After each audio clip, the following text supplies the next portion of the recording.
శ్రీ గురుభ్యో నమః. శ్రీ లక్ష్మీ నరసింహస్వామిని స్తుతిస్తూ ధర్మపురి శ్రీ శేషప్ప కవి రచించిన నరసింహ శతకంలోని 39వ పద్యం.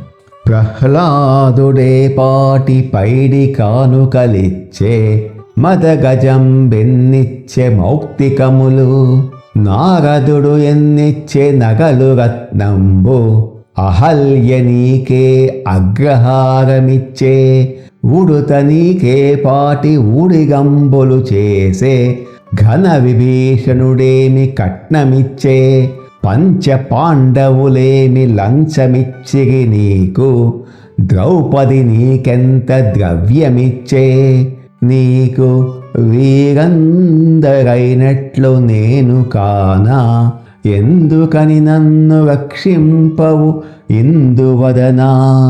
భూషణ వికాస శ్రీధర్మపుర నివాస, దుష్ట సంహార నరసింహ దురిత దూరా.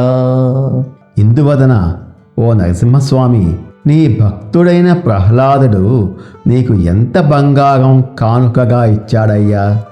మకరి బారి నుండి కాపాడమని వేడుకున్న గజేంద్రుడు మదగజం నీకు ఎన్ని ముత్యాలు ఇచ్చాడు. నిరంతరం నిన్ను స్మరించే నారద మహర్షి నీకు ఎన్ని నగలు రత్నాలు సమర్పించాడు. రాయిగా మారిన అహల్య నీకు ఏమైనా అగ్రహాలు భూములు రాసిచ్చిందా. రామసేతువు నిర్మాణంలో ఆ చిన్ని ఉడుత నీకు ఎంత గొప్ప సేవలు ఊడిగం చేసిందని దాన్ని అంతగా కరుణించావు. శరణు కోరి వచ్చిన విభీషణుడు నీకు ఏమైనా కట్టం తెచ్చి ఇచ్చాడా. కష్టాల్లో ఉన్న పంచ పాండవులు నిన్ను ఆదుకోమని నీకు ఏమైనా లంచం ఇచ్చారా.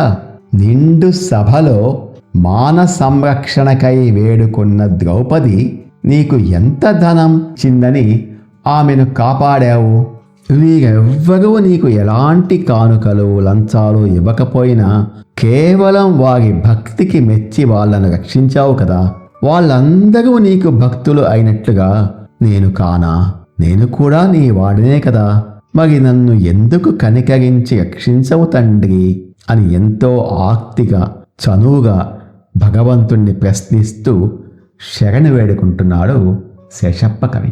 శ్రీ నరసింహస్వామి దివ్య కృప మనందరిపై ఉండాలని కోరుకుంటూ తర్వాతి పద్యం కోసం మన భగవద్గీత తెలుసుకుందాము యూట్యూబ్ ఛానల్ను సబ్స్క్రైబ్ చేసుకోండి. ఓ తత్సత్.